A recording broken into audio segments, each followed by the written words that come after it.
জাতীয় ভোক্তা অধিকার সংরক্ষণ অধিদপ্তরের মহাপরিচালক মহোদয়ের নির্দেশনায় মূলত এই বিশেষ অভিযানটি চালের পরিচালনা করা হচ্ছে।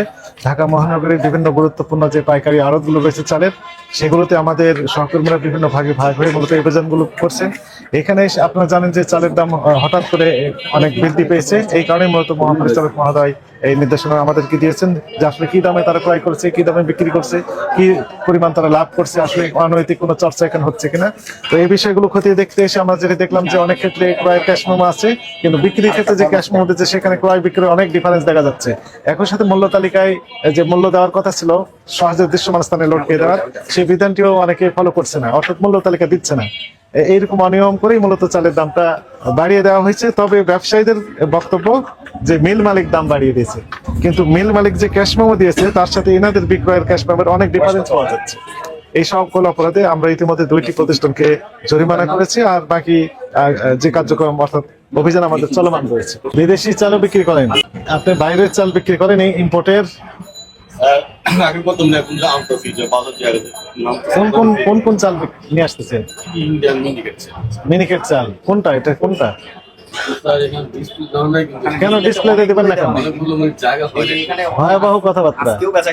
ইন্ডিয়ান যে মিনিকেট চাল কত করে বিক্রি করতেছেন? 1730, 1720 টাকা বস্তা। এক বস্তা 25 কেজি থাকে। 1730, 1720। আচ্ছা, কোনটা একটু দেখান তো ক্যাশ মেমোতে। চালানা যে বিক্রি করেছেন না, বিক্রয় রসিদ একটু দেখান। গোজামিল দিয়ে দেখালে আমি এটি বিশ্বাস করবো না। কি নাম?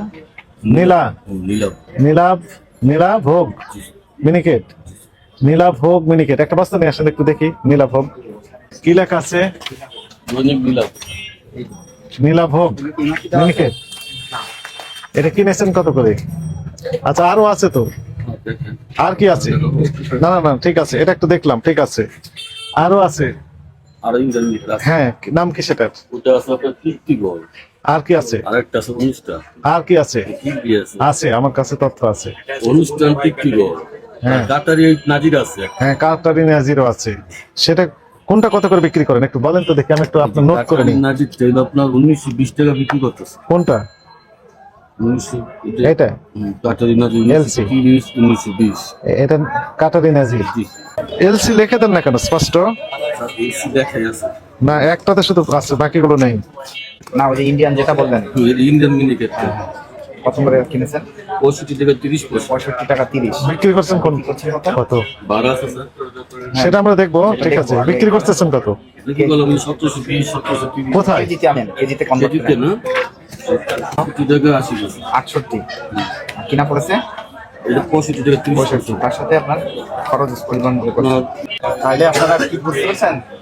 মূল্য তালিকা কিন্তু আমরা যেখানে হাত দিয়েছি একটা ওখানে পাচ্ছি না। হ্যাঁ, মূল্য তালিকাটা যেগুলো বেশি গুরুত্বপূর্ণ ওখানে নিয়ে আসবেন, এবং স্টক রেজিস্ট্রেশন বাধ্যতামূলক, নাহলে আপনার লাইসেন্স বাতিল হয়ে যাবে। ঠিক আছে? আপনার প্রতিষ্ঠানের বয়স কত বছর? 8 বছর। 8 বছর। তাহলে স্টক রেজিস্টারটা মেনটেন করছে না কেন? যেটা সবচেয়ে গুরুত্বপূর্ণ বিষয় ছিল। গুরুত্ব দেন, নিজেরা করে দেখে। নিজেরাই তো করবে। আমরা স্টক রেজিস্টার আমরা পাইনি, এবং মূল্য তালিকাও আমরা যে রসিদের সাথে অনেকগুলোই পাওয়া যায়। ঠিক আছে? ওই যে রিমা মিনিকেট লেখা আছে না 78 টাকা, এখানে বিক্রি দামে বিক্রি করার প্রমাণ আছে। রিমাতে আমরা দেখলাম 3940, 3940, 3940 ভাগ 50 কত হয়? 78 টাকা 80 পয়সা বিক্রি করছে। লেখা আছে 78 টাকা। থেকে 40টা বস্তা বেশি করে কোম্পানি। কেজিতে 1 টাকা করে যদি অতিরিক্ত নেন, থাকে 50 কেজি, তাহলে 50 টাকা হাজার হাজার কেজি বিক্রি করতেছে। বড়টা দাম তো 15 আর 16টা দাম বেশি। না না না, এগুলো করতে পারবেন না। করলেন কেন? বড় ইলিশ, আর যারা নেয় তারাও জানে যে এটা দাম ডিফারেন্স। এই যে এটাও তাই, এই যে ছোটটার দামও তাই নিয়েছে। দুইটাই 50 কেজিরও দেখলাম, 25 কেজিরও দেখলাম। এটা কত লিখেছেন? 3900 কত? 20 টাকা। 20 না, 20 না, 10। দেশ মিনিকেট দেশ লেখাই নাই, অনেকগুলোই নাই, অনেকগুলোই আমি দেখি ওনার দেখা। যতই আসুক নাই, আপনি তো বিক্রি করে বসে আছেন, তাহলে ওটা থাকতে হবে না ওখানে।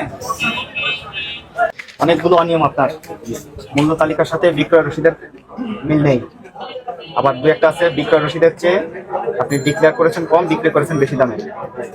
ঠিক আছে, ছোট বস্তা থাকে হ্যাঁ, 1 নাম্বার। ছোটটা দামও বেশি। 2 নাম্বার স্টক রেজিস্টার নেই, কত মেট্রিক টন চাল আপনার এই মুহূর্তে হাতে আছে এটা আমরা দেখতে পাচ্ছি না। ঠিক আছে, আর একটা স্টক রেজিস্টারও আপনারা রাখেন নাই, মূল্য তালিকাও হালনাগাদ নেই, অনেকগুলো নাই এবং দামও বেশি বিক্রি করছেন সেটাও প্রমাণ আছে। তাই এগুলোর শাস্তি আপনার 2 ধারায় 1 লক্ষ টাকা জরিমানা, 2 বছরের কারাদণ্ড হতে পারে। ঠিক আছে, এখন আপনি কি এগুলো সংশোধন করবেন? স্টক রেজিস্টার আজকেই করবেন তারিখ দিয়ে। ঠিক আছে, এবং মূল্য তালিকা আপনি যে বিক্রয় করেছেন সবগুলো ওখানে উঠাবেন। আপনাকে সতর্ক করে আজকে 40,000 টাকা জরিমানা আরোপ করা হবে, জরিমানা পরিশোধ করেন। জাতীয় ভোক্তা অধিকার সংরক্ষণ অধিদপ্তর মহাপরিচালক মহোদয়ের নির্দেশনায় চালের উপর দেশব্যাপী একযোগে অভিযান পরিচালনা করা হচ্ছে। আপনারা জানেন যে কিছুদিন থেকেই চালের মূল্য কিছুটা বৃদ্ধি পেয়েছে। তো এই ঢাকা মহানগরীর বিভিন্ন গুরুত্বপূর্ণ যে বাজারগুলো সেখানেও আমাদের বিভিন্ন সহকর্মী অভিযান পরিচালনা করছেন। যাত্রাবাড়ি থানাধীন যে কলাপট্টি এলাকায় চালের আড়ত, এখানে এসে আমরা যেটি দেখলাম যে বিভিন্ন চালের যে আড়তদার তারা চাল ক্রয়ের পাকা ক্যাশ মেমো সংরক্ষণ করছেন ঠিক, কিন্তু বিক্রির ক্ষেত্রে আমরা যেটি দেখলাম যে ক্রয় এবং বিক্রির মধ্যে ব্যাপক ফারাক রয়েছে, অর্থাৎ অত্যধিক বেশি দামে চাল বিক্রি করার প্রমাণ আমরা পেয়েছি। একই সাথে চাল বিক্রির জন্য যে মূল্য তালিকা প্রদর্শনের বিধান ছিল সেটি মানা হয়নি। এনিওয়ে, আরেকটি বিষয় আমরা দেখলাম যে স্টক রেজিস্টার মেনটেন করার যে বিধান ছিল সেটিও মানা হয়নি। ফুড গ্রেন লাইসেন্স থাকার কথা ছিল, সেখানে আমরা দেখলাম কিছু কিছু ক্ষেত্রে রয়েছে, আবার অনেকের লাইসেন্সও নবায়ন করা নেই, 2 বছর আগে মেয়াদ শেষ হয়েছে। এরকম অনিয়ম 3টি প্রতিষ্ঠানকে 70,000 টাকা জরিমানা আরোপ করা হয়েছে। জনস্বার্থে আমাদের 40,000 জরিমানা করা হয়েছে। জনস্বার্থে আমাদের এই ধরনের অভিযান আপনাদের। Thank you.